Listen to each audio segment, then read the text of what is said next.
फिर समाधि लगा के बैठ गए। पहले महीने में 3-3 दिन का व्रत किया। किस प्रकार से समाधि लगाई है? पहले महीने में जब गए भजन करने के लिए ध्रुव जी, तो यमुना में स्नान किया और 3 दिन के लिए समाधि लगा गए। पुनः नेत्र खुले, कुछ आहार ले लिया और पुनः फिर समाधि में। दूसरे महीने में 6-6 दिन की समाधि लगाई है महाराज। उस समय उन्होंने फल छोड़ दिए खाना। जो वृक्षों के पत्ते हुआ करते हैं उन पत्तों को मिज करके और फंकी मार करके थोड़ा सा पानी ले लिया, ये आहार करने लगे। तीसरे महीने में महाराज 9 दिन का व्रत किया महाराज। अब तो जो कैथा नाम का एक वृक्ष होता है, उसके जो फल होते हैं, एक फल लेते हैं, उसे ग्रहण करते हैं और पुनः पानी पीते हैं। 9 दिन की समाधि लगा जाते हैं। चौथे महीने में 12 दिन की समाधि लगाई है। केवल महाराज एक हवा का पान करने लगे, वायु का पान करने लगे 4 महीने तक।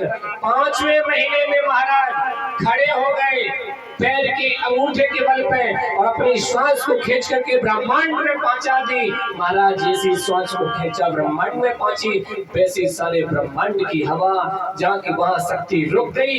हलचल प्राणियों में मच गई, त्राय हो गए।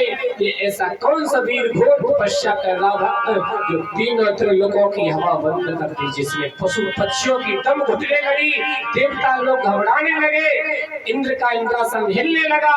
तो घबरा करके ब्रह्मा के पास गया। ब्रह्मा ने कहा क्या बात है? बोले मृत्यु लोक में कोई तपस्या कर रहा है, जरा देखो चल के मृत्यु लोक में महाराज। तो बोले हमारे वश की बात नहीं, शंकर के पास चलो। शंकर को साथ में लिया, भगवान विष्णु के दरबार में गए। बोले प्रभु त्राय माम रक्षा करो। बोले क्या बात है इंद्र, क्यों घबराए हुए? क्योंकि इंद्र बड़ा वैसा इंसान है, मृत्यु लोक में कोई तपस्या करे और इंद्र के सिंहासन के बुंट पहले ढीले हो जाए। कहे भाई यही है कि कोई तपस्या करे हमारे इंद्रासन न मांगे ले। भगवान से बोला प्रभु एक भक्त तपस्या कर रहा है, कृपा करके हमारे इंद्रासन को बचाए रखना। भगवान बोले मूर्ख, अरे हमारा तपस्या जो भक्त कर रहा है, जितना वो भजन करेगा, जो उसके नसीब में बना होगा वो हम देंगे, तुझे क्या मतलब? बोले नहीं प्रभु इतनी नजर रखना कि हमको थोड़ा देखते रहना। बोले चिंता मत करो, आप जाओ समय के अनुसार। जब समय और बताएं देवताओं की जो नियम कानून अलग होती है, देवताओं की नहीं, बल्कि जो लोग थोड़े पैसा में बढ़ जाए। हम नहीं कह रहे, बाबा तुलसीदास लिख रहे हैं रामचरितमानस में अयोध्या कांड में, क्या लिख रहे हैं? ऊंच निवास नीच कर तोती, ऊंच निवास नीच कर तोती, नीच सकै पराई होती।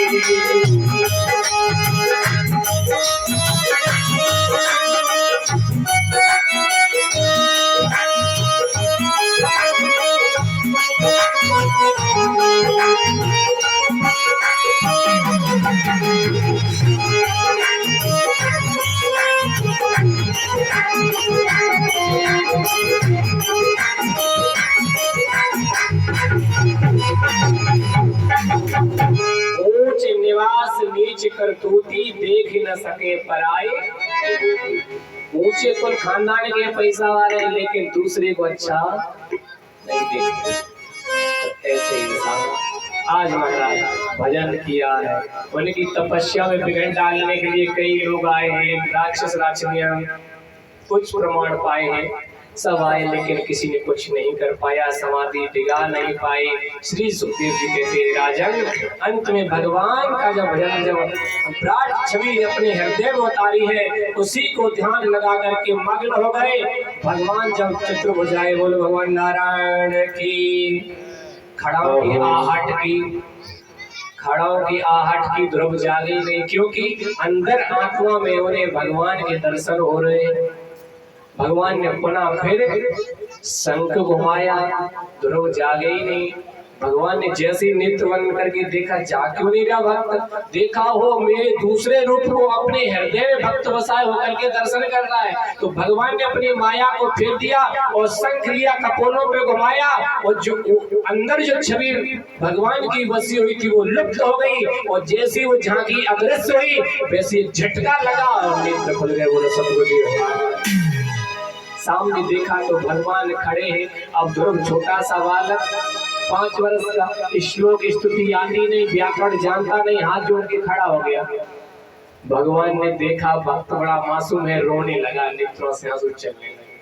जैसे ही रोया तो भगवान ने 2 भुजाओं में उसको ले लिया और एक हाथ से महाराज उसके सिर पे फेरने लगे, और महाराज एक हाथ में जो पुष्प था वो लेकर के उसके चेहरे पे घुमा। बोले बेटा तुमने छोटी सी उम्र में प्राप्त किया, मांग लो क्या चाहते हो। ध्रुव बोला प्रभु हमें कुछ नहीं चाहिए, एक ही इच्छा थी कि आपकी गोदी में बैठने पर, बस और कुछ नहीं चाहिए। बोले कुछ मांग लो। बोले कुछ नहीं चाहिए, बस ये इच्छा थी हमें। क्योंकि आज महाराज वो बालक ने दर्शन किए। बोले कुछ मांग लो। बोले तुम नहीं मांगता, मैं तुम्हें खुश होकर के देते हैं। जब तुम संसार में राज्य पद प्राप्त करके राजभोग भोगने के बाद में, और हम तुम्हें एक लोक देते हैं, तुम ध्रुव लोक नाम से जाने जाओगे, जहाँ सप्त ऋषियों के बीच में हमेशा तुम बीच में रहोगे, आसपास चक्कर लगाते रहेंगे। बोलो सद्बुद्धि भगवान। आज ध्रुव जी वहां से चले। कई प्रमाण मिलता है कि इंद्र को आदेश दिया कि ऐरावत हाथी लेकर के आओ, और इस सम्मान के साथ इन्हें अयोध्या में पहुंचा। लेकिन ऐरावत हाथी आया, इंद्र का उन्होंने कहा हमें आपका हाथी स्वीकार है, लेकिन हम पैदल ही जाएंगे। घर गए, घर में जाकर के सबसे पहले कहाँ गए? सुनीति के पास नहीं, कहाँ गए? जहाँ मासी ने अपमानित शब्द कहे थे। ध्यान देना, जैसे राम जी वनवास भोग करके आए थे, अरे प्रभु जानी के कई न जानी, दासो प्रथम घर आयु भवानी।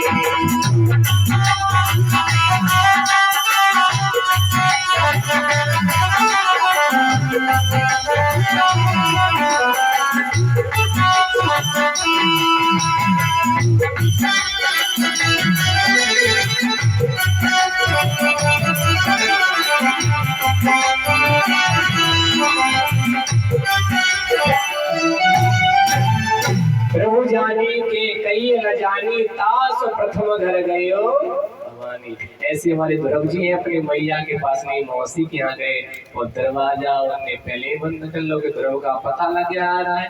दासी सी का उदासी, अब तो लिया जेर की पुड़िया खा के मरता है, ध्रुव को कैसे मुंह दिखाएंगे। ध्रुव पहुंचा, मैया अरे मौसी दरवाजा खोलो, मासी तेरो सौत को लाला आगो, मासी दरवाजा खोलो। मासी बोलेगी, जैसे तैसे गेट खुलवायो, प्रणाम कियो मासी को।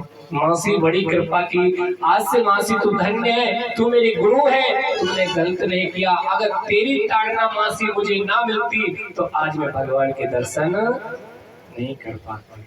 ध्यान रखना, बाबा कबीरदास जी कह रहे हैं, निंदक नियरे राखी आंगन कुटी।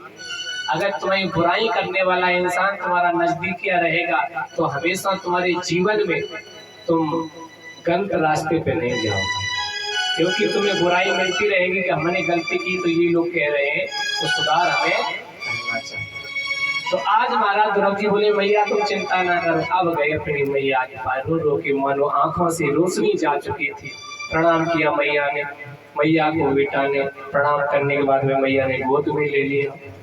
आज मैया से कहा, मैया तुम देख रही हो माँ? बोले बेटा हम देख नहीं पा रहे हैं। बोले क्यों? बोले हमारी रो रो के मानो आंखों की ज्योति चली गई हो, तो आज बेटा हम तेरे दर्शन नहीं कर पा रहे, तो कुछ ही भर के देख नहीं पा रहे। बोले अच्छा माँ, भैया मैं भगवान का दर्शन कराए हो। मैया बोली लाला हमें काम मालूम तू भगवान के दर्शन, हम तो जाने अंधा को तो तब पत्या रोज भरकोरिया बैठे हैं। अरे हमें तो तब मालूम है भगवान तेरे को दर्शन दे। भैया तो चिंता ना करे, भगवान को ध्यान दे रहो। कहा प्रभु जी हमारे मैया को भी दर्शन दो। भगवान आगे बोलो, नारायण भगवान की दर्शन दिए, कहा कि तुम जाओ हमारे लोक में आनंद लो। ध्रुव यहाँ पर 36,000 वर्षों तक राज्य करेंगे। बोलो सद्बुद्धि भगवान। ध्रुव का विवाह हुआ था, कथा ये भी है। और अब कुछ लोग यह प्रश्न कर देते हैं, जो मौसी का जो पुत्र था जिसका नाम उत्तम, वो कहाँ गया? उसे यक्षों ने मार दिया था। एक बार जो यक्षों के दरबार में गया तो उनकी कन्याएं घूम रही थी बगीचे में, तो उन पे निगाह गंत हो गई, तो उन्होंने आक्रमण करके और उत्तम का वध कर दिया। जब ध्रुव जी अब जंगल से आ गए तपस्या करने के बाद में इन्हें पता चला कि मेरा भाई मारा गया, तो इन्होंने चित्रंगनी सेना लेकर के कुबेर पर धावा बोल दिया कि तुमने मेरे भाई को मारा, हम तुम्हारे सभी को मार देंगे।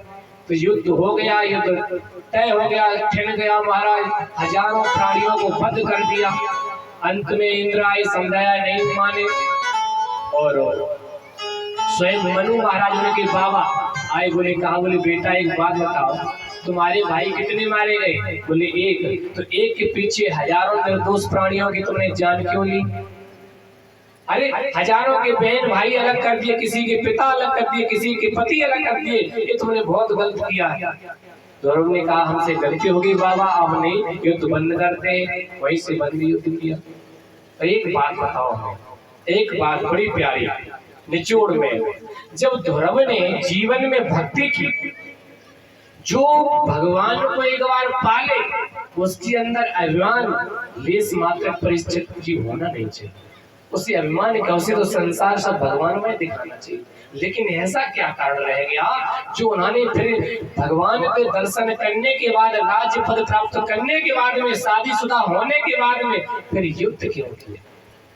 ऐसा तो नहीं होना चाहिए। भगवान की भक्ति जिसने की हो, साक्षात दर्शन किए हो, उसे अभिमान वाला कैसे हो सकता है? ध्यान रखना एक समय की बात।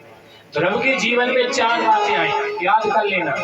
अच्छा संग, मिलने की उमंग, भक्ति का रंग और गुरु का संग। कितनी बातें आई? अच्छा संग, प्रभु से मिलने की उमंग, भक्ति का रंग, गुरु का अंग। 5वीं वस्तु है वो जीवन में नहीं आई। कौन सी 5वीं वस्तु ऐसी कौन सी है जो ध्रुव जी के सारे जीवन में नहीं आई, जिसके कारण अभिमान हो गया? भक्ति करना सहज है, ऐसी कौन सी वस्तु? परीक्षित जी, ये तो कथा है। ऐसी कौन सी वस्तु है? चलो बता देते हैं, वो है सत्संग।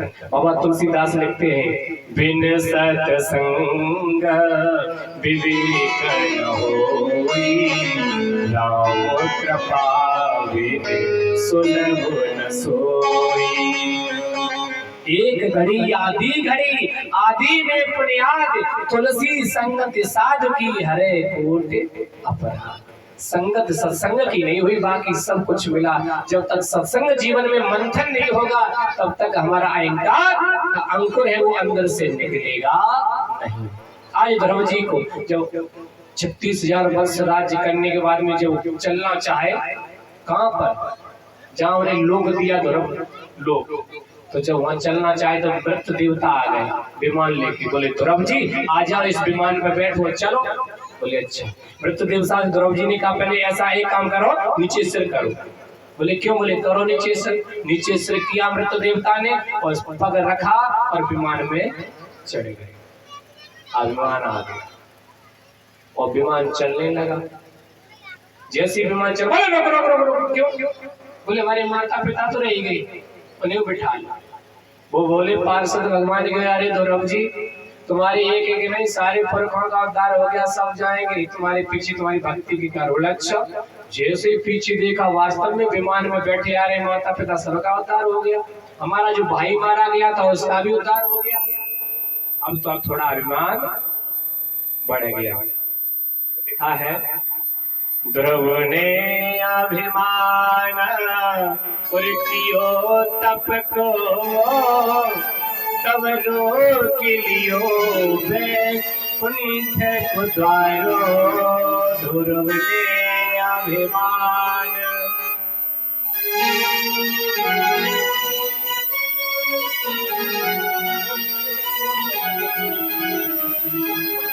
दुर्वासा क्रोध कियो तप को, दुर्वासा क्रोध कियो तप को, हरि चक्र खेदी हसूरदारो हनुमान गुमाना। क्या बात है, हनुमान जी भी नहीं छोड़े। हनुमान गुमाना उर्तियो बल को बल पोरस सागर पे हरिदारो। कथी नानक सरानी बखानी कहे, कथी नानक सरानी बखानी कहे, अभिमान कियो तो नाई किनारो। कथी नानक सरना, अभिमान कियो तो बनाए किनारो। हनुमान ने भी अभिमान किया था। अर्जुन क्या कह रहे थे, द्वापर के युद्ध में चलो, योधा बलधारी है, थन गई पैर समुद्र पे, जो हम होते त्रेतायुग में, बाण से पर बनवाते। योधा बलधारी सब अभिमान करेगा, सब करेगा। और जान ज्ञानी ध्यानी ध्यान में लगन मर्म भरपूर, जब जानी ज्ञानी तब है गए चकनाचूर, है गए चकनाचूर। हरदास बड़ चले रंगारी, जो खाए सो लघु धुर में पड़े। मैना ने मैना कहा तो मूल भयो 10-20, और बकरी ने मैं करी तो तुरंत कटायो।